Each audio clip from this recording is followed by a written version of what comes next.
Greetings, everybody, and welcome to episode 90 of the Sitcast, aka the Siblings in Cardboard podcast. I'm your host, Noah, joined by my buddy slash co-hosts, Thomas and Justin. Also, Donnie's out there. He says hi. Trust me, he sends us love. We love you too, Donnie. Whether you're a veteran card gamer or a first timer just testing the waters, we are all siblings in cardboard. Guys, I think we're going to do something really unique and really special today. And I think we're going to group the heroes together by like data-driven results, right? Yeah, I mean, it's a crazy idea. It's still a tier list. It is. Whoa! I think literally the card guys are streaming a tier list right now. Don't use that word. Okay, we're not doing a tier list. We're doing a data list. It is a data-driven prediction. That's right. That's right. No personal feelings. Right. Yeah, actually, none of that. Actually, data driven. That is true. There's going to be like no feelies at all with this We're tier just list. going to point it out and put them in there where we think they belong based on the data. Yeah, like we've just spent some time digging through all of it, so we may not get it perfect, but we'll be close enough. We could preamble this before we get into what we did with our weeks. That the reason why we're saying it's data driven is because of Flesh and Blood's recent shift to put more functionality into their like profile manager and tournament manager. Mm-hmm. I think we have more data access than we've ever had before. Mm-hmm. And why is that? There is an app. Well, I mean, anyone can pull it because I'm pretty sure it's an open API. But there is already an absolutely incredible website called fabblazing.com. I'm going to link them in the description. And people should definitely check the website out. Definitely hype it up. And if you have dollars to throw at them, consider doing their Patreon too, because this website is so cool. Yes. Support them, turn off ads, all that kind of stuff. They are absolutely worth it. They have cool things, like you can pick the two heroes in a matchup that you're interested in. So like I just did it with Thomas where we're talking about Acilio. It's like if you play Battlefront Bastion, your win rate goes from like losing to winning. And Kappa Quick Thinking is like a 7% card in terms of like upping your win rate versus decks that aren't playing it. So you can get really, really granular and figure out. It goes from like beyond. It goes from beyond meta to like just hero to hero meta to literally card to hero meta. And that's never been possible before because usually the only deck lists we'd ever get would be like top 8. Sometimes you'd like see weird times top 16 might show up with a deck list.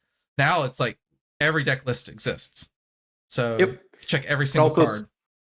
It also scrapes Talishar very well. And like all the games that are happening there publicly. I don't think it covers private games. But yeah, very good tool. Very, very, very good tool. Speaking of Talishar, I've been playing a lot more Flesh and Blood the past week. I've been into it. Nice. Man. Must be nice. What have you been playing? I'm back in love again with Riptide. Dude, Return Fire is so good. So walk me through this because you were kind of mentioning it earlier. It's like because Riptide plays like D-Reacts, you just like if you ever have a D-React in Arsenal, you just flick it out. If you ever have a D-React in Arsenal, you don't have to trench it out and lose your card. Mm-hmm. But even the floor, like just think of the floor of Return Fire. I block 4.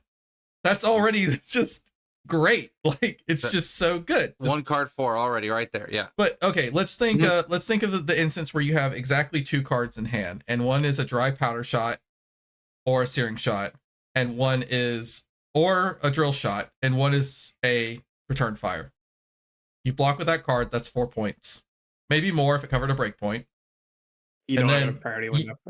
You banish an arrow, and then the arrow comes back, and drill shot, searing shot, and dry powder shot are all 1 card 5 value. And now they're coming in for a 1 card 8 value. So that is a 2 card 12 with like no hoops or tricks you have to jump through. So if you think about it, I have this arrow in my arsenal. A lot of times, especially with a ranger, you're like, okay, I'll just put this arrow back in my deck because I could already struggle with fatigue anyway and make sure I pack in this delicious threat density. by shooting a 2-card 12, essentially. Now, you have to play into a defensive strategy because you have to block to get this value, but I mean, almost every deck except Kano throws physical damage at you at some point. Yeah. Card's bananas. And then I'm also playing Dash.io in the league that means nothing. I am currently undefeated. Zoom, zoom. Yeah. Boost, boost, boost. I've been playing Wizards to the shock of nobody. I've currently been saying I'm in like house hell. We're in the middle of the big stretch of getting our house back together. So I am not playing that much Flesh and Blood right now outside of Armories, but I did play Verdance on Tuesday. We went 3-0. And I can't remember who I played against, except I played against a Slippy in the last. And that was a very fun, very good, but very yakety sax game. I forgot about Slippy Hero Power at like 3 different time points, and he forgot about Slippy Hero. So it was all very entertaining. What else did I play that night? I can't remember. You missed a really good match at Giga between me and Andrew Cook, where he intentionally took a Bloodrot token to put me to 1 so that he had an out to kill me as Prism. If I ever made another aura, if he ever made another shield or drew Ravages, he could zap me for 1 damage. Because he had a Merciful Retribution out, and I was at 1. So I could no longer play any Codexes. I couldn't hit him with any Lace of Frailties or Inertias or Bloodrots. And so if I did, I had to kill him. Yeah, I can't kill the Merciful because it would kill me. Yeah, that's pretty cool. Ooh, that's pretty cool. I ended up winning, but like if he just drew, he still had Figment of Ravages. If he just drew it, he just zaps me and kills me. He had outs, he just didn't draw them. Mm-hmm. That's actually a big brain play, though. I mean, that's like that's actually pretty sick. Super. We joked because I think I put him to 7 by like turn 3 or something.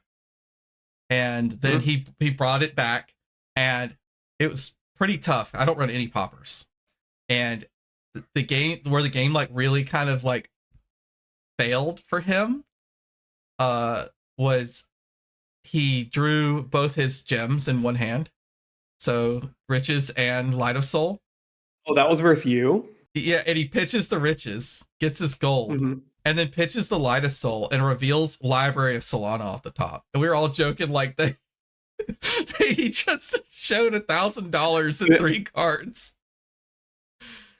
It was so good. I saw the picture of that. I was just like, oh, that's hilarious. Yeah. I didn't realize that was against you. That's really funny. Yeah, that was one of those games where everyone in the armory were all standing around watching the last game. And everyone was just engrossed because it was such a cool game. There were so many cool mechanics going back and forth because of all the interactions with auras and stuff. It was fun. That's pretty cool. All right. Noah, what are you doing now that Azalea's gone? Well, I was playing a lot of Tarkov, right? Because like that's what you do when they take your hero away. Like most things, you alt F4, right? For a little, you just alt F4 out. No, I've been looking at Ira. Ira's okay. I don't mind eking out value and value decks, right? I thought Hatchet Story was one of the most fun decks I ever played. It made me miss Dawnblade when I played it, just because I just missed having that tempo taking damage. There's a lot of decks where you play against the hatchets, and hatchets are just like they're just damage, right? But there's no like on hits or anything like that. So when you play the one, you miss the other kind of a thing. But Ira has that same sort of a feel. Now more on hits, more relevant on hits with the Armory deck, probably a little more width, a little more damage, going across as well. But very good defensive sort of value taking deck. I like the value. I like looking at the end of my Talishar screen, whatever, and going, man, that some of those turns were insane. 14, 15, 16 average value. I don't know. I mean, I don't like Katsu's a fun deck. I've played Katsu before. I enjoy the combo-esque fashion of aggro. I don't know if I'd ever play Syndra. I feel like if I was going to play something just all out aggro, it'd be Katsu or Dio, just because I've really liked the lines on Dio. I feel like the times I ever played her in draft or just kind of fooled around, I enjoy the like. There's an infinite amount of possibilities, it feels like, based on what's on the top of your deck and at any given time. So it just feels really good. And then there's always Dory. Yeah, I'm glad you mentioned Katsu, because the coolest thing I think I saw this week was somebody played a Retrace the Past, calling it Edge of Autumn. They attacked with something else, and they used that to activate their Scar Wraps, flicking the Retrace the Past to do the damage and all that kind of stuff. It was so cool. It's very cool. You could also use Retrace the Past and call it a Vengeance card to get your Edge of Autumn back as well. Mm-hmm. So yep, there's a lot of cool interactions in the Katsu deck with the new Ira cards. Seems like Retrace the Past was no, we all knew Retrace the Past was good. No one ever said that either of those cards were bad. They're 0-for-4s. 0-for-4s are great. They called it Underwhelming Gust Wave. Okay, it is Underwhelming Gust Wave is underwhelming. Yeah, that one is underwhelming. But it is Retrace the Past is a crazy card. Retrace the Past is crazy. It's a blue 0-for-4 that blocks 3, and you can name it 0-for-4. That's blocks 3. That's tutorable off links. That can become anything. I forgot. It's also tutorable off links. I forgot because I've lost to that before. I shouldn't forget. Yeah, no, that's a big one. Dude, I've definitely had someone break links and they went and go Retrace the Past. I go, I didn't think about that happening. I guess I lose. Mm-hmm. Well, that's actually crazy. Ooh, I wonder if Momble's going up. That's a good card to look at. It's a Majestic. It's probably not going to travel much unless you're thinking about the cold foils. The cold foil version probably is. We like to look at the cold foil versions. The short answer is, in terms of what am I doing now, obviously I'm off Azalea, so it probably won't be Ranger. I might give Riptide a try. Sometime this week I'll pop in. I kind of want to play some Riptide games just to see if I like how he feels. But we'll go from there. I just don't want to fall back on Dory too soon. I don't think she's a bad deck. I just want to branch out a little bit more before I go back and get stuck. I'm surprised you didn't use that as a easy transition into the market minute. You completely threw that away. We are. We're doing it. I'm literally going to look up Mask of the Pouncing links right now, and you wouldn't believe how expensive it is. With the affiliate link, it's probably better though. You know what it is? Because with the affiliate link and the affiliate links that we're talking about we have this wonderful affiliate link, as well as, we have a TCG player affiliate link, as well as other affiliate links that will be linked in the description at the end of the video and the podcast when we upload it. And if you use that affiliate link, which all you have to do is click on it, takes you straight to TCG player, the same TCG player. It's not like no weird warped TCG player. You don't have to log in anything. It doesn't cost any money. You just check out using the affiliate link that got you there, and the podcast gets a kickback, and we would super appreciate it. And thank you if you end up using it. Other than that, there's also affiliate links to streamer dice, binders, things of that nature, sleeves that are also linked there as well. But the big one is obviously TCG player, since all the cards I'm going to talk about, the prices are pulled straight from there. So Mask of the Pouncing links. Mask of the Pouncing links. Anybody want to take just a gander at how much it is right now? All right, cheated. Okay. Are we talking about the cold foil? No, just regular. Let's go regular first. Just regular Majestic Pouncing links. It's actually pretty good. What was the regular at? Fairly. Let's see here. I don't think it's any higher. In fact, in some cases, it's actually dropped. So it looks like when the Armory deck got announced, or when the whole Katsu thing with the bonds, it had an initial surge, because that looks right about the same timeline. So the highest it's been selling for is, it looks like 10, 12. I thought I saw one at like 15, but it looks like right about like $10, $12, and that's about the right neighborhood. Feels pretty good. So it still is $10. So nothing spiked yet in terms of the normal. Now the cold foil has gone up a little bit. So back on mid-June, you could have bought some cold foils for 15, 16, and they're starting to go back up above 20. So cold foil selling above 20 pretty normally, pretty frequently, and there's not that many up here, maybe about 8, 10 listings, and they start getting pretty expensive. So definitely on the rise. Definitely people are looking at it. We'll talk about it. I don't think there's any reason not to take a look at this card and Katsu and things of that nature. There's, like we said, a shakeup. Azalea is gone. I don't know if Azalea really translates straight to Katsu, but I'm sure there's some players that will have to go find a different deck, Katsu might end up being one of those decks. I want to point out that it's actually really weird that Mask of the Pouncing Links and Mask of Momentum are either stagnating or not, are going down in value, considering we're getting the Ira Armory deck, and for context later, Syndra looks to be one of the best heroes in the format. And usually if a hero is one of the best heroes in the format, it's very bizarre to see their like legendary headpiece choice just losing value. It's going down. I feel like the people who are like bought into Syndra have bought into Syndra at this point, you know?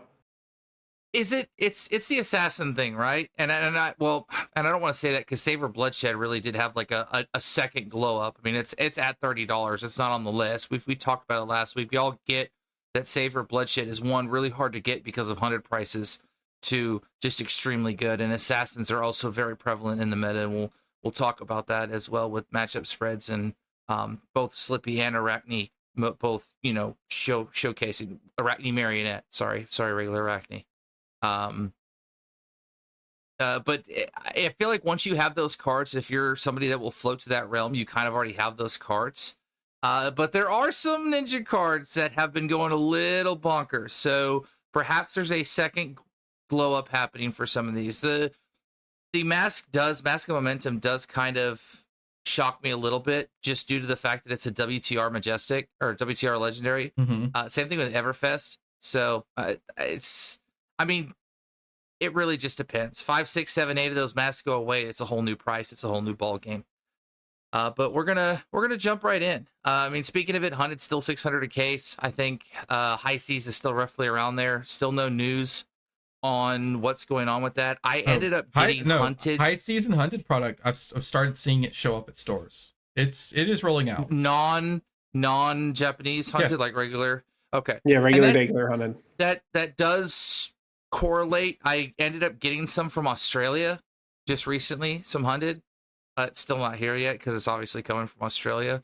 But it was moderately priced. And so when I saw that happen, I was like, okay, they're probably starting to wave that out again. And you got to think about it. If it's being distributed from Belgium, Japan, it's probably going to get to some other places first. And maybe my geography's failing there, but yeah, we should see some prices start to quill down on some cards. Things like Shelter for the Storm, $321 for the extended art. Just deal with it, because like that's where we're at. Like $120 for Command and Conquer, like that's where we're at. Wait, Command and Conquer's up to $120 again? The Hunted version only. The Hunted version specifically, I should say. For some reason, they love the dual swords. I tell you, it's like I want to buy the EA ones, and I just can't pull the trigger on it. I can't pull the trigger on it. I haven't even begun to. I don't have a single. Well, maybe I have a single Command and Conquer, but I do need, for collection purposes, 3 and 3 of the shelters, and I haven't done it yet. It gives me something to chase, so I'm not too worried about finishing it really quickly. But it's good to see some product roll out. That aside, I want to start off with a really. We'll end with the fun thing. Actually, we'll end with the fun thing.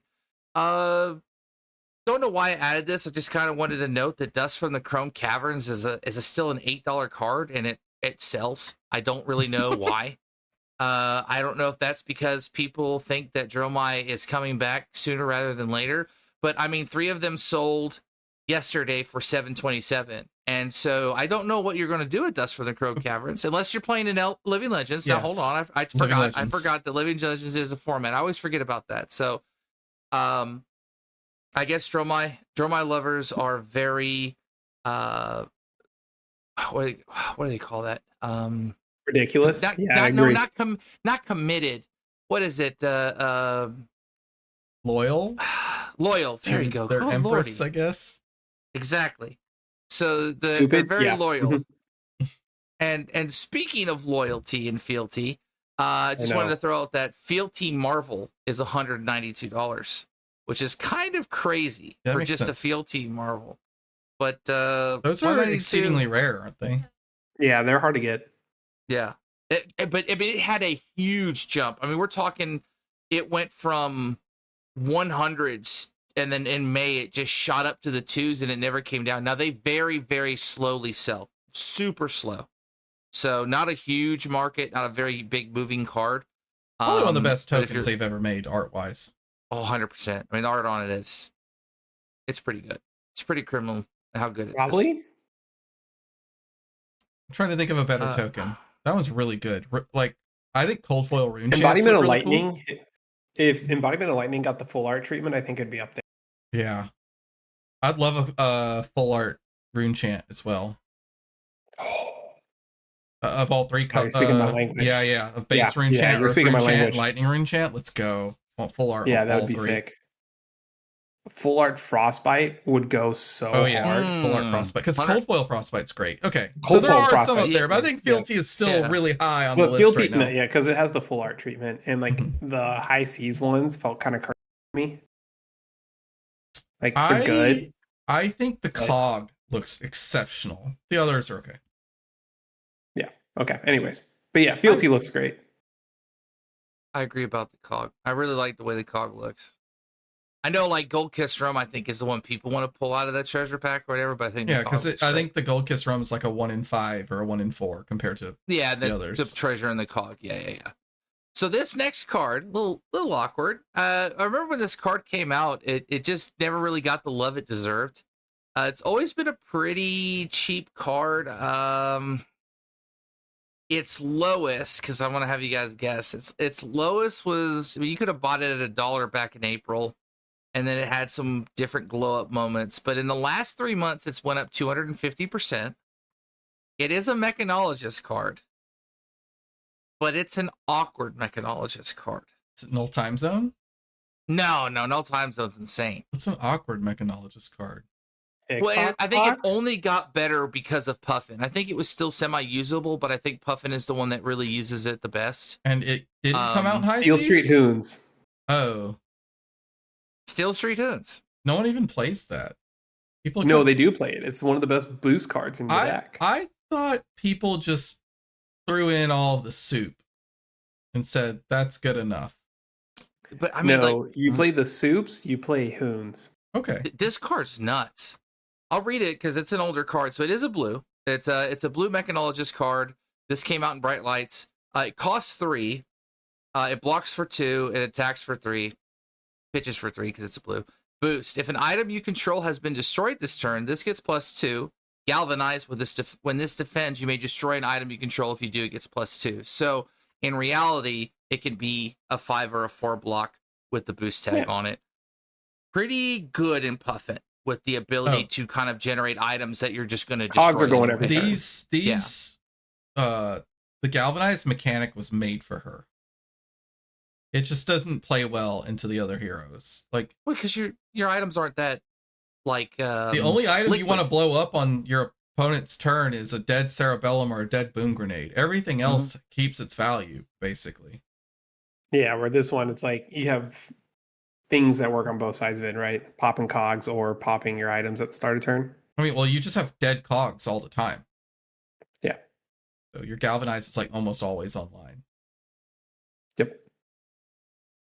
It's either a blue block 4 or a 3 for 5. Would go again. Feels pretty good in blue, which is in blue. Pretty all you can ask for.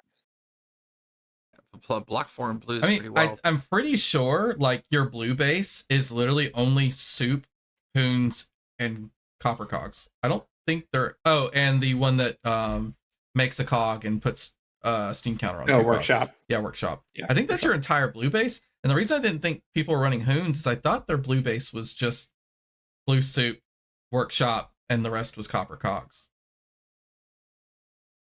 Because some of the copper cogs go on the sideboard. I know that.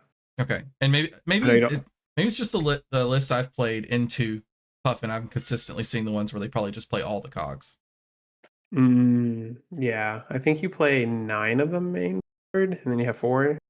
I've seen anywhere from like 9 to like 13. Okay, yeah. Anyway, we're deviating. Yeah. What else? Yeah. Let's. So, just keeping poison the tips relevant. Really weird. Came up with the spike with the new Ranger announcement.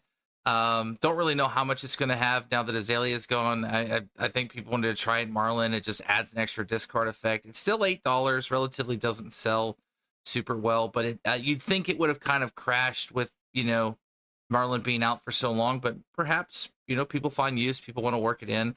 I think the same thing is true for the next card. I'll clump them together because they're both the same card. This has a 3-month low, but that's probably because, it had high resale or pre-sale prices, but a 1-month high. That's Gold the Tip. So Gold the Tip's kind of on the upswing at $12 and rising. Your next arrow attack this turn gets +3. If there's a yellow arrow face up in your arsenal, create a gold token, go again, 0 cost, yellow, blocks for 2. So obviously works really well with the Marlin Harpoon. Not really other yellow arrows that you'd use outside of that. So that seems to be the correlation between those two cards. So kind of just throwing those in there to keep Ranger a little relevant. Now that Azalea is gone, obviously Azalea wouldn't really use either one of these two cards. Who knows? With people might just want to be Ranger faithful, go straight to Marlin, go straight to Riptide. Who, these cards might seem a little more of interest or a price hike. Same thing is true for the next card. We talked about it last week. Just want to keep it relevant. Apex Bonebreaker. I think you should probably pick this card up. Roots are coming out in mass. New KO, Tough Nut, whatever. I mean, we're probably going to see some crazy things. If a set has relevant heroes that enter the meta, that are going to be playable, I mean, you probably want to have the equipment that matches it. And so I think last time we talked, it was like 60, 65. It's up to $77 for Rainbow Foil and selling quite well. And almost $100 now for Cold Foil at near mint. So people are getting their bone breakers. Might I tell you that these are probably these are some sick gloves. I mean, these are some crazy gloves. But are they good for Super Slam fruits? They're good for Tough Nut because Tough Nut wants to do the 6 things and block, so that's all good. I don't know if you're blocking a lot with your couple 6s you have in new KO, because I'm not sure if he's going to be super 6 focused. So I was going to ask, you control the cards that you defend with on the turn, right? Yes. So you could hero power on opponent's turn to Bonebreaker. Ah, yes. We pitched 4 to get a Might token. Use Tunic. It's fine. Got him. Let's see here. No, you would never do it. I just was curious about that interaction. I mean, at least now. No, it makes your Prism matchup. In all seriousness, it makes your Prism matchup a lot. Because now you actually have poppers in your deck. You could convert any Tunic counter into a 2-card popper. Yeah. Yeah, because now it's like you block 6 on it, they go Wrath, you say cool pop. Is that good? So I mean you're it's better trading 3 than for 3 versus Prism. Yeah, you're trading 3 for 3 versus Prism, so that's winning. So, anyways, I don't know. And we're sure about cards in your hand are considered cards you control. No, cards you're defending with are cards you're defending with. We are waiting. Yeah, we are waiting for rules updates for Lyeth specifically. Because Rouse, we do not know yet. It lets you keep the value or if pulverized is 14 or if it's 7. When we we're in a rules waiting room. When we initially talked about, I just wanted to clarify. There was a comment that mentioned that, so I wanted to reference that comment and kind of circle back to that. So we are so we're waiting that. I believe there is not any current rules on it that they just would have their value, but Rouse gets a lot better if the cards in his hand don't get half attack. Yes, I've been told things. So we are in a rules waiting room. So last 3 real quick. One of them's going to be really funny. This one's the ninja card I was talking about. Nobody should be surprised about this. In fact, I think a while back I told you guys about this card. Well, everybody. And that's Ancestral Empowerment. It's a Welcome to Wraith Majestic, okay? First of all, and it is probably one of the best cards ever created for Ninja. It blocks 3 red, attack reaction, +1, draw a card. I mean, like, you name it, it's got it, right? Except giving the actual attack go. It's just a free 1 point of value. It's like one of the few cards that is just so absolutely free value. Free real estate. Ninja stuff. Yeah. $20 flat right now for most of the non-foils, which is up from its 12, 13 range. Those rainbow foils, okay? There's some up for like 20, 22. They jump so quickly to the 30s and 40s. And you know how people want to foil out your deck. So seriously, if you're thinking about Ninja, if you're thinking about foiling your deck out, this is something you really want to jump on. The the unlimited edition rainbow foils are going to go up through the roof. Okay, through the roof. Now they might do some promo ancestral, I don't know. That might kind of hose the cost a little bit, but we'll see. But just keep that in mind. Speaking of blinging your deck out, this is totally just if you want to bling it out. But can somebody tell me how much Edge of Autumn is in cold foil? Take a guess. That has to be so expensive. It went up. It used to be nothing. Yeah, I mean, wasn't playable. Most Crucible bad weapons, so I'm thinking of Redliner, things like that, were $30, $40 or roughly, just because they're first edition cold foils. That jump into like the 130s. Yeah, that's my guess. Is like 130 something. I mean, it's like right at 130. Yeah, it's like right at 130. Man, that's a great guess. It's like spot on. In fact, one sold at 140, or two sold at 140.69, which is just funny. Classic. But yeah, that card's up there. So if cold foil Edge Autumn is something you want, I mean, there's very limited of them, and they're selling like hotcakes. You could have got them a year ago for $20. Yep, there you go. And we only saw it coming. And last but not least, this is so cool. Guess what card has gone up a little bit and might continue to go up? We talked about it. You said if there's ever a time, it's now. And oh baby, it might be. Is our little 1-power Arachne? Vipox has sold, and it's through the roof. Well, not through the roof, but the sales are up. Okay, over the last 3 months, it's pretty through the roof. $3.39 they've sold for, at least 2 of them. Vipox, baby, I'm all in. Did we discuss this? That even if you pitch the 4 into the Vipox, it's not. Stop! Don't worry about it. It's not especially overrate. Okay. 0 cost, blocks 3. We'll take it. Is it bad? No. Is it good? Probably no. Probably not. But it's going up.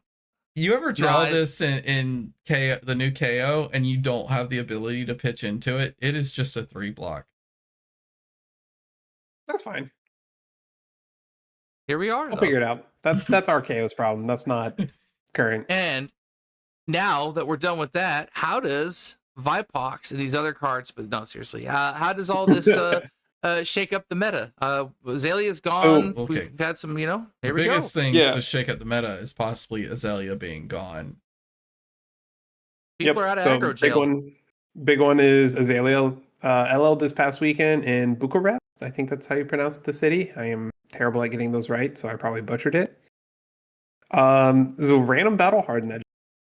There was the battle hardened Kuala Lumpur 6 Azalea decks to give out to other people to play at that tournament, which I thought was hilarious.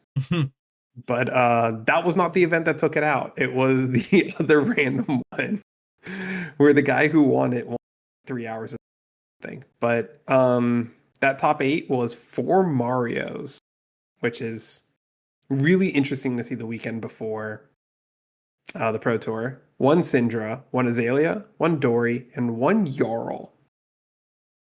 And then Azalea won it. That's interesting.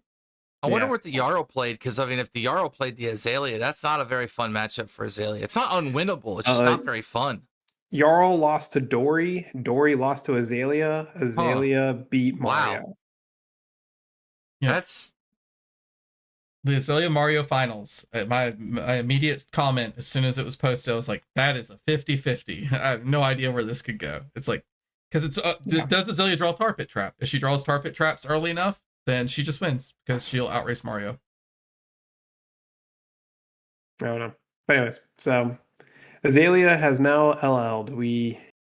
I didn't know it was possible, but she did it. We're proud of her. And now Death Dealer is gone, and Marlin can be a deck. Okay. That's good. Good identity all around for the Rangers, because Death Dealer, we've all talked about this. Death Dealer was the second most broken Voltaire after Voltaire was on its own league, but then you look at Death Dealer, you're like, ugh. The only reason we weren't thinking this is because Voltaire. Of all time. Oh, 100%. Crazy how good it was. Crazy. All right, are you guys ready for our data-driven evaluation of the ProTour Singapore meta? Okay. Absolutely. Let's go for it. Okay, and we're going to group them together too. Well, that's the data-driven part. That's right. because that's what you do with data. I need to right? Is you actually find trends and screen this analysis. so you guys can see it. I might have Yeah, to. we kind of need to see it on our side. Yeah. Because we need to know where we're placing the heroes on the different lines of the data evaluations. Boo. All right. You able to see it? There we go. Yep. Okay. So let's talk about our data-driven evaluation levels. Yes. I'm not saying the word. I'm not saying the word. So don't worry about it. These are levels. These are levels of data drivenness. Our top level is going to be beaches and boba. Our second level, which is kind of like the field. So that's going to be, we're going to have the meta, we're going to have the field, then we're going to have things that are going to be like not great or like overrated, but maybe still represented that you should consider being around. Then we're going to have our like decks that you shouldn't bring. That's the rainy season. And then we're going to have the couple LL heroes that are still showing up as pictures. They'll be on vacation. I was told that you were going to explain what a Singapore flyer is. I don't know. Okay, the Singapore, it's these are all Singapore themed, of course. Singapore has some of those beautiful beaches in all of the world. We're getting the beach skins in Singapore. I know some people absolutely love and adore you. That's like one of the best places to get boba, that's just a thing. Street food in Southeast Asia is always like a good thing that people will do. The Singapore flyer is an overrated, depending on the season, will wait 2 hours in line to ride.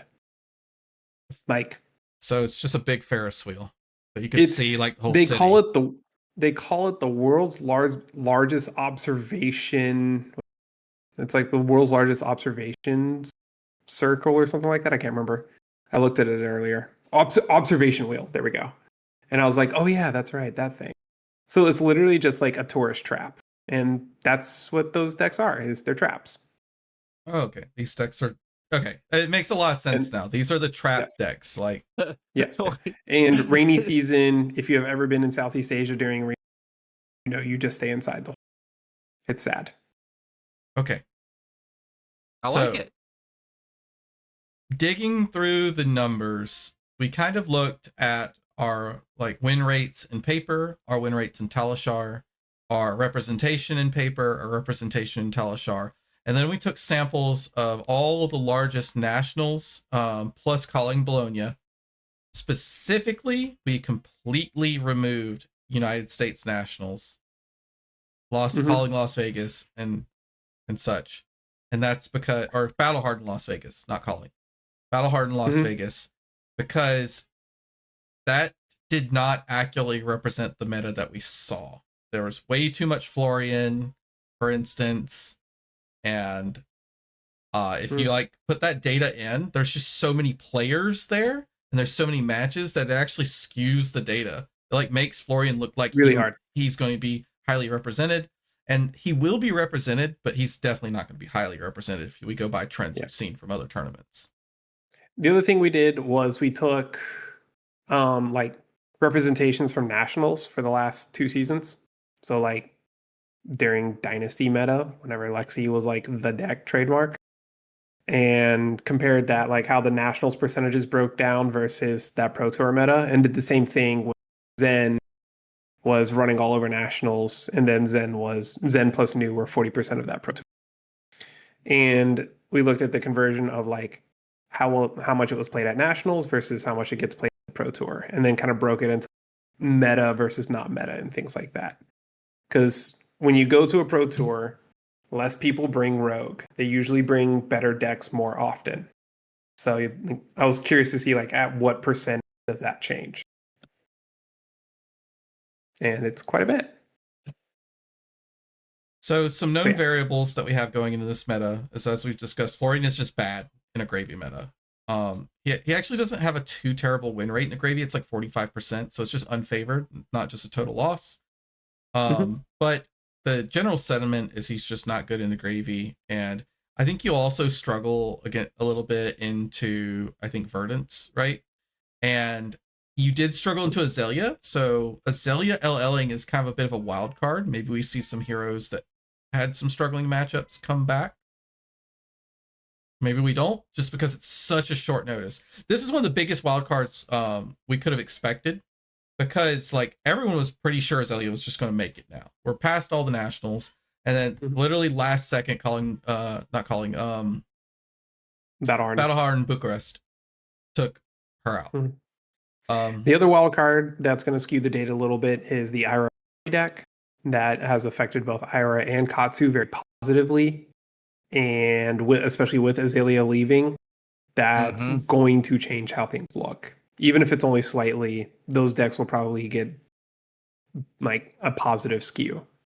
Yeah, that's that they're out of aggro jail now. No red, there's no red in the ledger. There's no time locking those decks, out of their big hand. Well, there still is, but one of the big bads that did it quite well is gone. Also, Ninja's notorious for needing their armor to like execute all other game plans, so they just couldn't chuck it in front of Azalea and expect to have the same burst potential.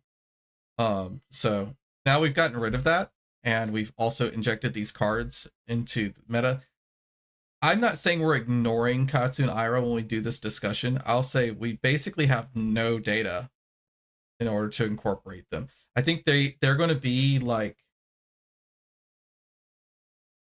the rogue decks that you should maybe be scared of, because they're going to do things that you're maybe not used to. They will be represented, though. I mean, basically, no matter what, that you need to at least glance over those two heroes and understand your interaction with them. So something else that will be interesting to note at for this is, and I think we're going to see it once we get all this organized, is this is a tournament. This Pro Tour is very different. Your audio cut out for us for just a second. Oh no, I'm sorry. I'm saying this Pro Tour is very different from basically any other Pro Tour that we have had. LA might be the closest, where it's just an incredibly flat meta. Like, you have some clearly good decks, but like if you look at decks that had a positive win rate over the course of national season. So I think we looked at last Pro Tour, and I think Zen and New on their own controlled over 30% of the meta. 40% of the meta. Yeah, 40. So are we going to see that same kind of shares now, though? No, not even close. We looked at all the data across paper in the past month, so that's going to include all the nationals, and we easily have 5 heroes that are taking up between 35 and 40% of the meta. That's going to be Syndra, Gravy Bones, Verdance, Prism, and Slippy. And that's for the nationals percentages. Whenever you convert that to like a Pro Tour, it's like a 1.12 multiplier. So it ends up being about 50% of the field is going to be those 5 decks.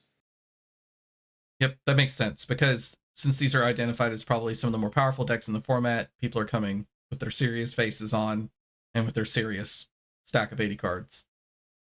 Yep. So one of these decks may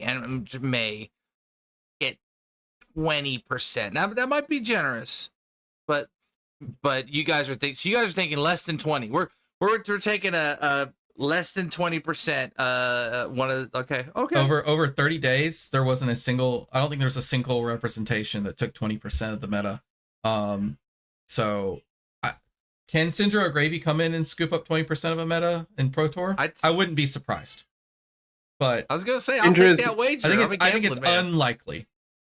Syndra, let's put it this way: Zen at a Pro Tour was 22%.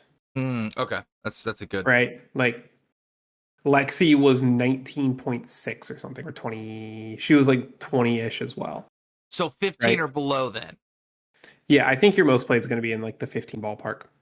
Okay. Well, if you think about it, it's a good hot take. If there's 5 heroes in the top 35 to 40% of the meta, that they all have 15% or 5% or so. Sorry, no, not 5%, 10% or so.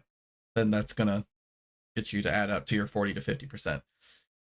Okay, so let's get started. We sampled 7 nationals and 1 calling, and 1 hero clearly stood above the rest in a combination of win rate and representation, and had another hero that stood in antithesis of her. and that's probably the reason why she's so big. And that's going to be, we're going to pop over and grab Syndra. If you would have said like 5 weeks ago that Syndra is going to be like the biggest deck at Pro Tour, I would have been like, what are we smoking again? Are we back like to head jabs winning? But Syndra is a force. She's very, very consistent. The deck has gotten very, very optimized. I think a lot of people are now mostly game plan Mopple. And if you've seen these playlines go out, a lot of times they feel like the giant hands of cards that used to see Katsu do. Yeah. You still run momentum stuff, just to be clear, because of Gravy, because your interaction with Mask Momentum is very powerful. I'm just saying you have a lot of hero matchups that you could do Mopple and you just kill them. Yeah. But on heroes like Gravy, and that's why Gravy is up there too. These heroes bump against each other super hard. Those two are joined at the hip. Like, if you look at the total number of matches played over national season, those were your two most in just number of matches, and then it drops pretty hard next like set of heroes.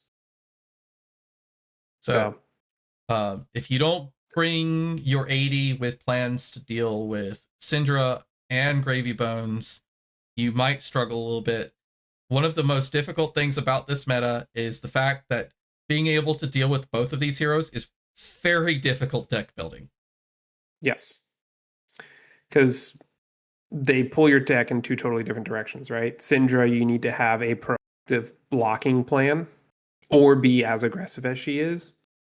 Or, yes, for her. And then Gravy, you need to be proactive. You need to have some sort of proactive plan or a dedicated fatigue plan that you pray they're not playing whalers. Yeah, you definitely play. You pray, please no whaler. Please don't execute a whaler when I can't throw 7. Yeah, exactly. It's like, I've been working on that matchup a bit as Verdance. I think fatigue 1 whaler. Well, I don't think. I know you can fatigue 1. 2 whalers gets dicey. 3 is impossible. And not only that, like a lot of them are on like sloop and a lot of 3 go agains. So they're just really good at grinding you down, even when you do try to fatigue them. The math is very close. But yep. And they're swapping to blue attacks as well. So like those 1 pings just add over time. Because you're not blocking 1s. So very consistently sitting in like 3rd place across a lot of representation and win rate. Next would be our disruptive hero. Yes. There he is. I think these are your 3 decks that are the best. And they fit your there are other decks too. that are very good. Yes. We're only missing the fatigue archetype, but we have our kind of illusionist, quote unquote. We have our aggressive aggro deck, and then we have our disruptive pseudo aggro deck. We don't have our fatiguey disruptive deck, really. This is your 3. But Slippy does all the things you want. Can play 5-card hands, 2-card hands, 1-card hands. Can do it all. And is just a very linear and proactive strategy. That's like, and it's also powerful. So that checks a lot of boxes. The last hero I'd consider putting into this tier, I think, would probably be Verdance or Prism.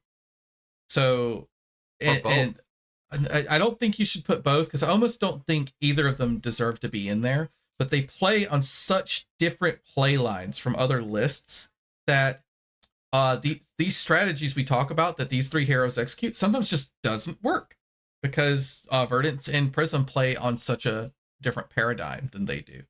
So if you were kind of thinking of putting different styles of play heroes that have high representation and strong meta presence in the Beaches and Boba, you can consider putting both. But I don't know if either of them deserves to be that high. Based off the data, I don't think so. So, right, because it's I think that driven. Yes. Yeah, because like even if you just look at like the total number of like wins, right? You put the 2 heroes that won 8 nationals each in the top tier or in the top category, right? And then we put the 1 deck that had the criminally underplayed. That like if you look at every single data metric, it is the best deck, but it's also hyper underplayed right now. So I think that like rounds out your Beaches and Boba, and that's Slippy. Oh, okay. Yes. And I think it's so weird that Slippy is sometimes just super underplayed. It's very clear that he's doing well in this meta. It could be 1, Hunted's hard to find. 2, both Slippy and Mario are ridiculously difficult to play. You think that his hero power is just like 3 go again, attack react, the one that they don't cover. Like would be easy, but it's not. Like the deck is a lot more complex than you'd think. Okay. I think it also pairs with Florian dropping off, and like as Florian drops off in people's minds, we have a couple heroes let's put people in vacation. Throw on vacation. Was New sitting in this list, or did she get out of it? I think she got out of it. No. New right is there, in between Olympia and she's Max. in the middle. There she is. And then Azalea. Azalea. All right. Boom. These are the heroes on vacation. Yep. Do we just want to fill out a lot of the rainy season and just like get that going? Yeah, sure. Rainy season, I want to say this is notable because she is extremely highly played on Talishar, but her win rate is dog water. It's so bad. I don't think she's had a very good paper win rate either. I think this is a very complicated list to create, and I don't think people have found it yet, but I still don't ever expect her to be some dominant force. Sure. Okay. Let's put the rest of the Guardians in there, except maybe Victor. I think Jarl's. I think these are the overrated heroes, like Victor and Jarl. Yeah, he's yeah. I think they're both tourist traps. I think that the Guardian players who want to play Guardian are going to play these, hoping that they can take some wins. Yeah. If that's a tourist trap, 100%, 100%. Like Jason Rolfe, like probably the best limited player I know of, still tries to take Guardian to like every event. Yeah, it doesn't work. Right. Betsy and Bravo. Yeah, we could throw a lot of these in the rainy season. Let's see. Let's go down the list. Levia. If a ninja is super good, Levia is super bad. Yeah. Let's see. Max. Olympia. We found I love how they made the icon for Puffin the parrot. Yes. That's incredible. Bolton's a rainy season deck right now. Teklo, Azuria, rainy season deck. Yep. All right, cool. I think we got all the rainies now. Now it's figuring out where these go. So yeah, this is now the hard part. Based off win percentage and alone, she's in Street Food. Dead set. Yes. Her win percentage is nuts. Mm-hmm. And very quickly, right on her heels is Acilio. These aggro decks are slapping people down right now. I think people have got these very refined. We're also in a meta where people aren't playing Fatigue because it's impossible to play Fatigue versus Gravy and Syndra. They will just kill you. You can't Fatigue them. So in a meta where it's impossible to play Fatigue, Dio thrives. And I don't think Acilio can be fatigued either. No, you can't fatigue Acilio. If it even looks like you're trying to fatigue me, stupid combo, and you do 72. And it's funny, I think Majin ended up on one of the TCG's podcasts, and they talked about Acilio and the new card making the difference. I think they even said, I bet he's going to come on and say the new card made the difference. And he immediately came on and said the new card made the difference. Yeah, Enter the Cosmos. It did. Is what it's called? Consign to Cosmos, but we don't care about that part. We care about Shock. Yes, so zero cost Shock. That's an instant that also blocks 3. Yes. Oof. It's just the super glue that deck ever needed. Another thing that really happened that's good for it, I think, is Gravy exists because Acilio has issues with disruptive decks. And because Gravy exists, disruptive decks have a harder time existing because they are usually slow to cardy, if that makes sense. Mm-hmm. So that's good for him. And Acilio can tech for other aggro decks. And that is a big deal. One thing that stands out to me, and you guys can counter if you think maybe it'll still be prevalent. Azalea's gone, right? That pulls a ranger out from the meta. Something that was going to be widely represented if it was legal. 1 to LL and 2 because it's a good deck. Warmonger's Diplomacy comes out of the deck, right? And Warmonger's is a card that hurts both these decks, if I'm not mistaken, correct? Or can you potentially? Can you play the instant side of a card if it's an action? Yeah. If Warmonger's has been played? Because you and declare said, only the instant. Yep. Oh, okay. I wasn't sure how that played out. Okay. Yep. Yeah, But because at that point you're not playing, like if it was Arcane Seeds Life and you only chose to, you're not playing Arcane Seeds. You are just playing Life. When you meld it, it's now a non-attack action. Dash IO gets way better if Warmongers is not in the meta as well. But so I'm saying, if Azalea is not there, right? You guys are teching for your decks, right? I mean, whatever here you're playing, you're thinking about Warmongers if Azalea is prevalent, right? But now Azalea is gone, so is Warmonger still a card that you want to have in your set of 80? Let's put it this way. I was testing with someone who's taking Dio over there. We played 3 games without War, all 3 as Verdants, and we moved on to putting War back. So if people are deciding to cut Warmongers, that's going to be a big deal. So you said you are putting Warmongers to deal with Dio? He lost all 3 without the Warmongers. Yeah, is what like it if is, what people haven't tested that matchup to see how bad it is without Warmongers, then I think like Dio can just win that matchup straight up. Okay. So that's good. Those 2 decks are going to reign. Let's put Prism and Verdant in the street food because they are street food. Yep, they are popular and they are doing quite well. I mean, they're not as high up on the win rate. I'm looking at it, and win rate in paper, Verdant's is she's 54%. Mm-hmm. If you look at all the nationals, she is 54%, and she is still good. She is the deck that is like you must be this tall. And versus the other high win rate decks, she's like not. She doesn't have like a 20%er. Like she doesn't have a single 20%er in the field. And Prism squeaks in at 50%. Yes, I think it's like Prism also. But Prism is an illusionist. We know how that goes. Where like their win rates don't really tell you how strong the hero is. No. Another hero that's done decent in paper, but I think given the meta we're looking at, that I think fits into our tourist trap, is Kasai. Kasai has actually done pretty well. She has above a 50% win rate in paper across the national season, but I don't think she gets there against many of these heroes. I think her best matchup is probably Slippy. But I think even like you'd think she'd be good into Gravy, but I don't think she's been doing too well into him.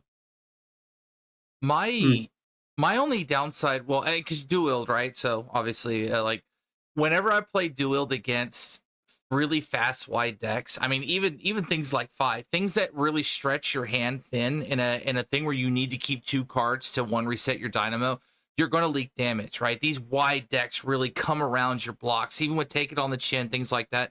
I think with Katsu, who's going to gain some shares that we'll talk about, I just don't think Kasai is the right choice into wider decks that are coming into. So I think Dio, Katsu, Sindra all have good game plans into Kasai in terms of that dual-wield sort of mid-rangey style, even with the finishers and the sort of value that she's generating from free swings.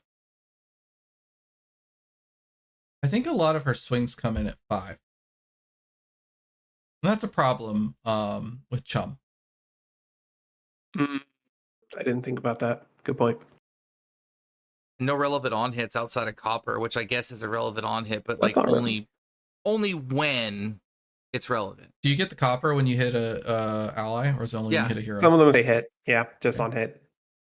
The gold making an army so you can look at them and say I'm the board state deck now might be funny, but I don't have any reps in the matchup, so I don't know. Yeah, this one's hard for me to talk about because she is a bit underrepresented, which might mean that we just had a couple great players and a couple key tournaments do well, and that's why she's sitting at 50% win rate on the meta. Because like Aaron Chance was the 1 seed coming out of Swiss on the deck, right? And in Canada, like that was a meta that I looked at it and I said, yeah, that looks about right in terms of like the representation on everything. Yeah, and if you look at the stats in Canada, Kasai had a 73.7% win rate. Yeah, he just like rolled people. He rolled. It was a blind side. It was a blind side, and I think the list was also. No, remember when I did these, it is 50% plus win rate and top 10 represented. For some reason, Canada was just a Kasai meta. Yeah, I can see it. So I don't know. I think she is a deck that will be like 3 to 4%, maybe 5. There'll be people that And play it, yeah, obviously. like if our top deck's going to be like 15%, 5 is no. There's just only so many decks you can play. I just, when we call like the Singapore, like the tourist trap, it's what is, I mean, it's like the sub 50%, although in this case Kasai was over 50, but I think she will once we see this matchup spread. I think it's she like gets, the eye candy deck. I think it's these decks that can maybe cash, but you have no chance of getting the win of the tournament with. Like you just have too many bad matchups. It's a long shot. You just have too many bad matchups in your top 8 spread that you expect to see, and you're very likely to hit runs of really bad matchups if you're doing well, because you're going to run into some of your struggling matchups.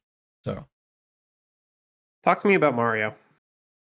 Mario, I think because of his challenge having Go Again into allies, puts him into like bait. I don't know why you'd play Mario in this meta when you could play Slippy and have the guaranteed Go Again. I feel like you might go, oh, I really like the big dagger, I really like the hero power. I'm favored into Slippy because I basically have 2 hero powers. But there's some like, and from my experience, you're not favored in DO. It's just like a straight up coin flip. Your disruption is too dependent on your dagger hitting, and she's running like several pieces of armor that she could just put in front of the dagger. And if she figures out the right time to put a piece of armor in front of the dagger, you just look at your hand that you maybe held and took like 12 damage for, and go, oh well, now it doesn't even disrupt unless I flick. Mm-hmm. Verdance is still around. That's still rough for you. They're still playing 6 to 7 prevention effects, which is really frustrating for you to deal with. Acilio can actually for that matchup pretty hard because they're prepping for Slippy and just run the same cards into you, and it's a nightmare. I think you are favored into Syndra. Oh, really? Okay. Yeah, I think your disruption, she's a little slower. You don't mind blocking a card here and there. Actually, you're quite good at blocking with like 2 cards, and she just Syndra just never blocks. Dio will block and set up if she has to. So that's a gem lottery matchup deck then, right? Like if you just see the top 3 decks and you can figure out the gravy situation, like maybe split your gravy games and then just play only Syndras and Slippies, like you're excited, right? Yeah, and I say that and didn't like the tournament that Azalea just LL'd in, where there were like 4 Marios in the top 8. Yeah, that was like a weird Christmas tournament. Weird. There was that was a weird one. So I looked at it, I kept looking at the data from it, I couldn't make heads or tails of it. And by the way, Singapore Flyer doesn't mean it's just straight up bad. It means that it's sitting at that greater than 50% win rate, but it's probably not going to perform in a way that's going to, like, you're going to see it as a top 8. Maybe one of them sneaks in. Like, this is like one of our top 8 players is maybe on one of these decks. Sure. Yeah, they're still valid in the sense that players that are really good, that have reps, that have that identity with that hero should, I mean, if that's the deck that you by all means bring it, but you're playing against a tough field that has a really good matchup spread, and like they said, you're going to run into unfavorable matchups. But by all means, it doesn't mean they're dead in the water. Okay. So the next hero that's kind of like sitting at a really good win rate and had pretty good performance across the national seasons, our national season, is Kano. Is Kano street food or flyer? I think he's riding right on the line.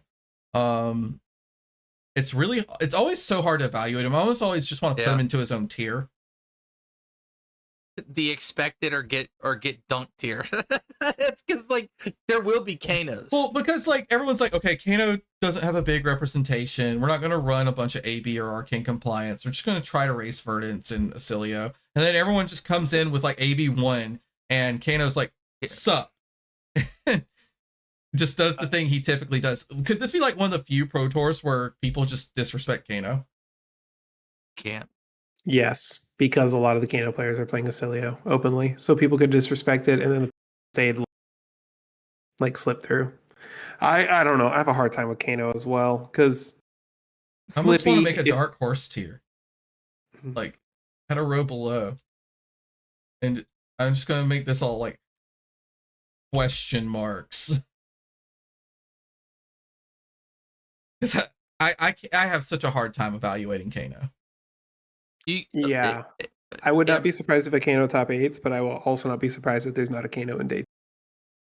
I don't want to kick him out because like a lot of the tournaments that he showed up in, he did quite well. He's got a good paper win rate, and I didn't get to where he was on the meta share. He wasn't in the top 5, and I only listed the top 5.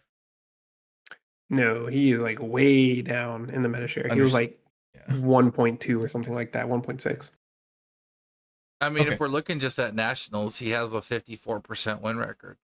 So let's fire off the other questionables. He was 2%. The only other 2 questionables I think to be considered is surprisingly Dorinthia. Dorinthia's performance has been decent. Technically better than Prism, but worse than Verdance. I mean, look at the top 3 decks. She's if you look at national results, right? She beats Syndra 63% of the time. She mollywops Gravy, and she 50-50s with Slippy. If I had to pick a warrior, she's a flyer. Yeah, if I had to pick a warrior, she's probably the best one. If we're like putting these in order, I think she's better than Kasai. I just think I don't think you want to see Dash.io. I don't think you want to. I don't think you want to see a Cilio. You never want to see Prism, right? You don't. I want to see. I want to see Dory. Please give me Dory. Yeah. I was gonna say her matchup, like of the 18 matches, she only won 8, so she has the sub 50 on the Cilios. Verdance is a bad matchup. I was gonna say, and Verdance has to be just like abysmal, right? Like Verdance, Prism, and Acilio are all pretty bad matchups. Dory does not like dealing with -1 turn. Like in Stormstriders, that -1 turn like is very rough on Dory because you're like, okay, I've got the counters on the sword. I'm coming into the lethal, and then the Verdance just like die. Well, you also look at the decks that are good, right? Like D-Reacts are really good into both Syndra and Grave because Shelter is the D-React that you think. So. I mean, yeah, it works both ways. I mean, like if the majority of your field's going to be those top 3 decks, still, I think Dory's still going to speak very well with them. The problem is you're still going to run into potentially, I mean, unless you gem lottery the heck out of it, Jarls, Victors, people that bring those decks. I mean, Victor's a terrible, all Victor, Jarl, Verdance, Prism, Acilio are all things you don't necessarily want to see. Yeah. But if you get Gravies and Syndras all day, you probably feel okay. I'm not saying you're going to beat every Syndra, but you got Taken on the Chin, Shelter. You have ways to block those pings, and still deal out great damage. I mean, Syndra's not blocking Dawnblade, 90% of the time. She can't. Yeah. That said, it's not a good deck right now, but it's just okay. I think Warrior is always at the, it's okay. Yeah, pretty much. Yeah. It's not doing something unfair where your top decks are doing for the most part. Dory's an opponent skill check too. Let's just be fair. I think when you play at higher levels of competition, it's funny because you want to do the other weird one. Yeah, well, hold on. I want to say it's funny because we always talk about Mario and Slippy as being like Warrior but good. So I guess that's where you're at because they play with a lot of the same play lines as Warriors, except they actually disrupt. The other funny one, the weird data point is Florian. This guy is a Talishar bully, but ever since Gravy came out, his performance has been so bad. Dude, he's 11% in Verdance, and I think that alone legal play. Wow. I think it's so, man, oh, how the mighty have fallen. It's just a small meta shift. You give Burn Bear over to Verdance, and then he's just becomes like nearly unplayable. That and he has a losing record in a Syndra. Like those are 2 things because Claw and Sarah. Yeah.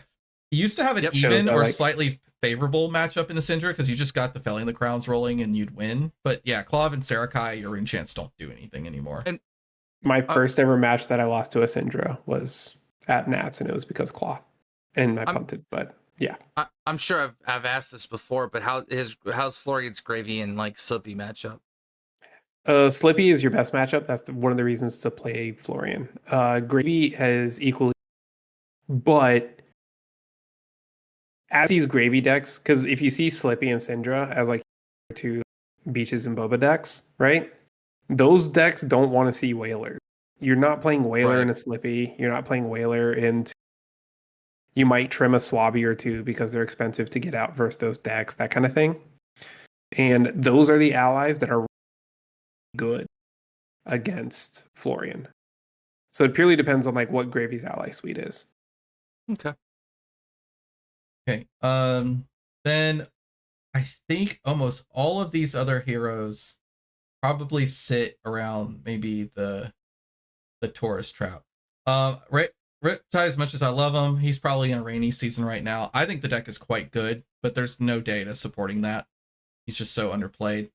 Phi is just I think he's a rainy season. Yep. He's just the worst version of Syndra. Like, Fang is fine. I don't think the data supports him being fine. I think he's grossly underrepresented. Rainy season. This is by the way, these are like a combination of either bad or the data just shows that like you don't have to really worry about their representation. Same with KO. I think Puffin has been played quite a bit, but she's been doing poorly. I think people need to find her list. She might be sitting up here in a tourist trap. I want to make her a tourist trap so badly, but I think she's in the rainy season. Well, she's a trap for sure to play, but I don't think she's like a deck that's going to be that what represented. She should be put her at the top of rainy season. I mean, let's talk about the three decks. She doesn't have a 50% win rate, and then Vincent, she gets into she gets into the Singapore Flyer because she does have a 50% win rate consistently across the board. She's had some good performances, but she struggles into a few of the decks. Like she's really good into Prism. I think she's fine into these two in some ways because she does disrupt. She does she doesn't mind pitching sometimes, and I think she's fine into Slippy. It's these two heroes I think that she struggles with. Oh, it's actually the opposite. Really? Yes. Talking with some people who are playing Vincent, because Gravy doesn't really do the thing too hard. Like he makes allies, sure, but like he can only have like 2 to 3 like wide boat turns consistently in a game. And you have Cull, and you have Widespread Annihilation, and you have Widespread Destruction, and you have Mauvrian Skies, and all these things. Like you have ways and Succumb. You have ways to disrupt Gravy. And what Gravy wants to do is play hands, right? He wants to play with like 3 to 4 card hands. And because you have Cull at instant speed, I think you cut out again. It actually has sentence, Justin. Sorry, it might be when you get loud enough. You're probably maybe hitting a gain mark where Discord's not letting it come through anymore. But it's basically she's disruptive enough versus Gravy while also setting up combos. Okay. Right. And that can push through Gravy pretty well. Syndra, you can block down and do the boring old school, like once you have a Malefic incantation out and you just like deathly wail. Right. You can do that over and over again. Slippy rips your hands apart where you don't get to block the way you want to block sometimes. Or like you can't blood debt the way you want to blood debt is probably the better way to put it. They also play Double Trouble, which sometimes is spooky. Yeah, I could see it. You could also, like, if you're having a tough time, they could Bonds of Agony you and choose to either. It's new. Yeah. It's new that puts you on a clock. Because they like deal real damage. Yeah, they could either choose to give you 3 blood debt, or they could choose to take your non-attack actions away that you used to make rune chance. Yeah. So, but that deck is inconsistent as hell. Yeah, it's Shadow. Yep. Okay.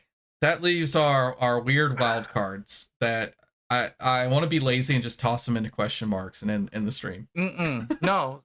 So if anything, this might be a hot take, just because of the new deck, and obviously it's not. It's supposed to be data driven. That's right, but still, Katsu should be able to sneak into Street Food. I just think so. I just think the things that he's going to do with the new pieces might be, it's going to be a blindside, and I think it's something that you just have to somewhat think about, because there's going to be a list. If not, at least Ira has to squeak. One of them has to squeak in, because Ira's already straddling a 50% win rate on nationals. It's a deck that's represented, and now kind of a shift comes to the playstyle just a little bit. So it's definitely decks you're going to have to prepare for, decks you're going to expect. The shares are going to be higher. The Ira deck that we saw pre-Ira is nothing like the Ira deck that we have post-Ira. They're completely different decks. They don't follow any similar value paradigm. They play a completely different card set. Well, Street Edge of Bottom versus Kodachis is a big deal. That's true. You think Ira's... Why do you think Ira's street food? Me? No, Noah. Noah wants to throw her in street food. Okay. Ira has one of the plainest text box, but one of the best text box at the same time. And I think that there is now cards with relevant on hits and enough width and go again for Ira to have a better aggro streak than a 2-card exchange for incremental value in some cases. Does that mean you fully sell out and create this, the Kodachi Ira deck wasn't necessarily 2-card exchange. The Kodachi Ira deck was a dual threat deck, and that deck has some just wild value turns occasionally. Right, but now we're going in ancestral harmony with combo lines in a sense. No, you do not play Ancestral Harmony in Ira. That is definitely a Katsu card. So Ira because we're gonna use a little bit of stats.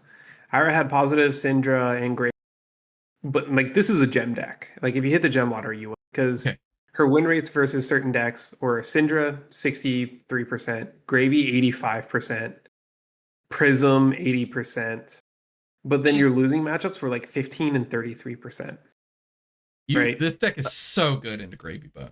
And maybe that is enough, maybe enough of a data point that you could say, yes, Ira is a force to be reckoned with, just because of how good you are in the Gravy. I think it's a flyer, though, because I think people will change the deck too much and it will not be refined enough. This is the Pro Tour. Put it at the top of flyer. It's actually like the perfect definition of the tourist trap, right? The new shiny deck comes out, you change to this Edge of Autumn build, and now you actually kind of suck into Gravy, maybe. Or it's like you figured out like 2 or 3 matchups, but you haven't had time to flesh out like fully how many of the Kodachi cards and how many of the Edge of Autumn cards you're playing. Because it is a sliding scale. Okay, now I gotta ask myself a lot of life questions. He has to be in the question mark. He's underrepresented. Okay. He's going to be this weird explosive deck. I think he's going to be close to the power level he was when he had access to Art of War. That we'd have no idea how to evaluate him. Less idea than Kano. Kano, like legitimately, Kano is at the 4th highest win rate in paper, so he should realistically be here. Well, those are both dark horses to win the whole thing. But I mean, you put them both in street food. No, that's not Katsu. Give it to him. Katsu like deserves to be here. Like if you go by any data that we have, he's here. But I think that his deck changes so much that I don't think there's any way to evaluate him. Yeah. So for people who don't fully understand how the Armory deck helps him out, the Vengeance cards are combo cards. So now he has a tutorable CNC. Which by itself is good. The tutorable and bondsable. Yes. And he also has, what is it? And not Enact Vengeance, Seek Vengeance.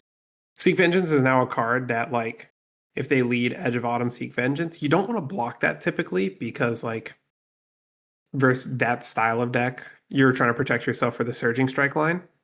And now it's like suddenly the Seek Vengeance is very annoying. Or you cover up they use the Breaking Scales effect of the Scar Wraps, and they end the chain on one of these Seek Vengeances.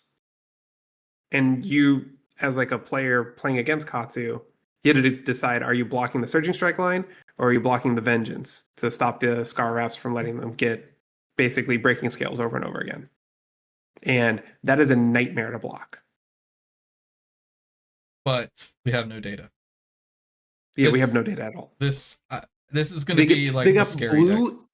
They got blue Ancestral Empowerment and red Ancestral Empowerment and Scar Wraps To the street food. Like, you could tell me it's street food. You could also tell me that because every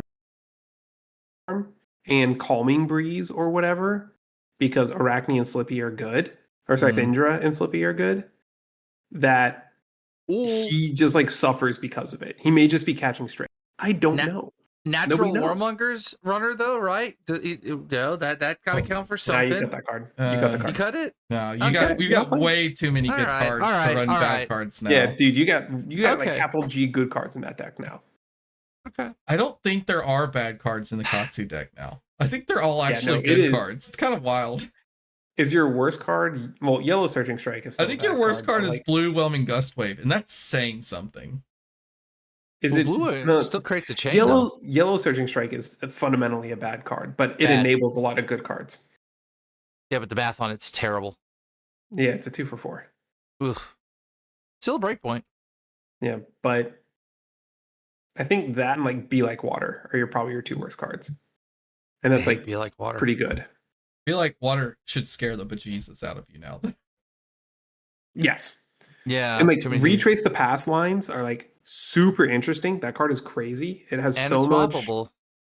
Like you could just name it Edge of Autumn, and now suddenly you can just do normal Searching Strike line stuff. It's such a flexible deck. It's very hard, and I think because of that, and because of the short time window, there will be like 5 people playing it.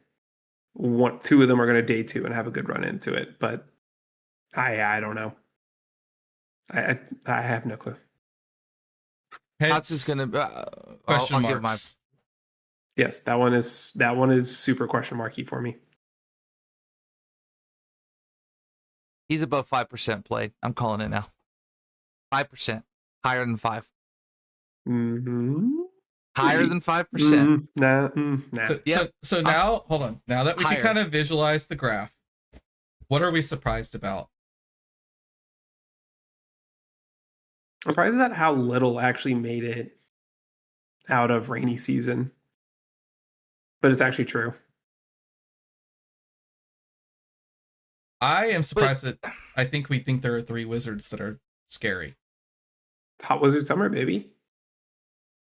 Because Kano has good win rates, Acilio has good win rates, and Verdance has good win rates. The data just says they win games. They're all above 50% win rate. The only one that's like even questionable about being part of the meta is Kano, but he wins games, and we all know as soon as you go, Kano won't be here, there'll be like 10 Kanos that are all just busting everybody up. So, are we happy with this? Well, yeah. I just think like sometimes when we make these lists, right, and we there's all these decks. Then we end up looking at the results, and there's very heavy shares between the first, second, and like third. I think this might be the one meta where all the heroes we see from the question mark and above, and I'm like have decent like equal percent. I mean, like there are going to be a lot of decks doing well that are well represented. I mean, they all can't win, but we had 12 decks with above 50% win record coming out of the national season, and then there was still a couple that were straddling that lines. Like the meta feels, we always say it feels open, but I feel this is that time where we're not going to see 1 or 2 decks like hogging and oppressing and pushing down the majority of the other ones. I mean, Gravy and Syndra will have the higher shares, but I don't think that's going to translate necessarily into the higher wins. At least looking at the heroes up there. I'll be floored if we have 4 copies of any hero in top 8. And we maybe like a 2-up, but I think we might have, I don't say 8 unique heroes, but we'll have some diversity in that top 8. I will go on out and say that we need to remember, as always, these are mixed format events.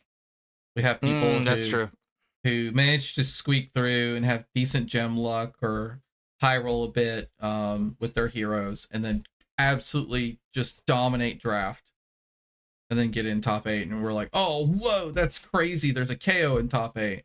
And you look, and like he had okay matchups, and he probably rolled a 6 on his scab skins in a few rounds, right? It's card games. That happens. Yeah. So I'm excited though. I'm pumped. This is a good one. This is going to be a very good Pro Tour. It is. And limited in this set is just some of the. It's just some of the best Flesh and Blood I think you can watch, and that's hard to say. Like that's hard because like there's so many good games, but watching limited games and people fight over Treasure Island has to be some of the most fun thing ever. Like it's so fun. It's so on theme. Like you can is. just see them in the boats, like shooting cannons at each other. It is so on theme and it is so fun because those tokens just keep racking up, but nobody wins them. Getting Treasure Island to like 7 or 8 is one of the most stressful game situations, board states you can get to. Because you can't let it go. Yeah, it's like at that point, it's like. Then you get mollywopped by HMS Marlin for like 8 overpower, and you go, "Yes, I block 3." Yep, here's your 5 gold. The game is now over. Okay. Any closing comments? No, this is going to be a very good Pro Tour. I'm excited. Katsu's going to win the whole thing. Hey, I like it. I like the call. Whole thing. He's sitting in the question marks. If Nikola Kramik is going and he is bringing Katsu, he will win it. Whole thing. Katsu's going to win the whole thing. That is a bunch of question marks. I don't know if he's going. I'm cheering for Andrew Cook. I want him to get his win. Yes. Oh, so let's go Prism. Okay. Prism's going to win it because that's true. We do have to root for our local legend, Andrew Cook. Mm-hmm. Prism's also, crazy Dio. enough. We got to go for Dio too. And Dio. Aaron Cuthbert on Dio. William Bradshaw on Prism. Andrew Cook on Prism. Who else is going that I know of? Those are my 3 main that I know are going. I got a couple European buddies, but dude, if and when Cook top 8s again, he's just on fire. Yeah, he's just I don't see him not top 8ing. Like that's I for sure think we're gonna see him in the top 8. Top 8ing's hard. I don't ever want to pencil anybody into a top 8 because top 8ing's hard. I'm just gonna say I know who I'm cheering for. Like it. Yes, I am cheering for him. For sure. Like rubbing my hands together, going like, please give us stream games of our buddies. I'm cheering for Andrew Cook. Mm-hmm. Okay. All right, take us out when here, is Noah. Oh, when is it? It's it? This weekend, right? Yeah, probably around the time the pod drops, the games will have just started. Well, I'm gonna get it out. We'll get it out at least the day before. So it'll be like Tuesday evening they start or Wednesday Friday evening. afternoon. And I think they start Friday morning their time, so Thursday evening our time. Yes. Okay, cool. Yeah, so this will be out Tuesday evening or Wednesday evening. Okay. So yeah, it'll be great. I know what I'm doing this weekend. I'll be locked in. All right. So Justin, where can everybody find you? J_EBS5 on Twitter and Jebzo5 everywhere else. Thomas? Well, I beat Expedition 33, so I started existing again. I've been playing a lot of Flesh and Blood. You can find me playing Flesh and Blood on Discord as Wet the System, and you can find me at Twitter as Wet the System Fab. That game's really good. I hear great things about it. There's just not enough time in the day. Big Max Fab on Twitter, or at Big Max Fab on Twitter, at Big Max on Blue Sky. I'm uploading every day shorts. Right now we're on Bright Lights. I think we talked about why would anybody open Bright Lights? Well, I'm seriously sitting on a case, so I was like, why not just open some Bright Lights? Get you some pretty hoons. Fun cards. Get me some hoons. I'm looking for Singularity Marvel. So is everybody. And the Fable. I don't have a Fable for the one of. So, but we're into it. Nothing crazy yet. So that's what's going on there. But if that's all, thanks for joining us, everybody. We hope you enjoyed catching up with us this week and enjoyed our data-driven analysis. And if you did, subscribe or follow, depending on where you found us, to catch us again next time. Until then, take care of yourself, and remember, we're all siblings in cardboard. And because it's a major tournament and there's going to be games on camera, don't do anything crazy, right? Read your cards. Don't bottom deck the pitch or whatever. Not bottom deck your pitch, but don't do anything silly, okay? We're all watching. Play fair. Go Cook. Go Cook. Go Aaron. And go Aaron.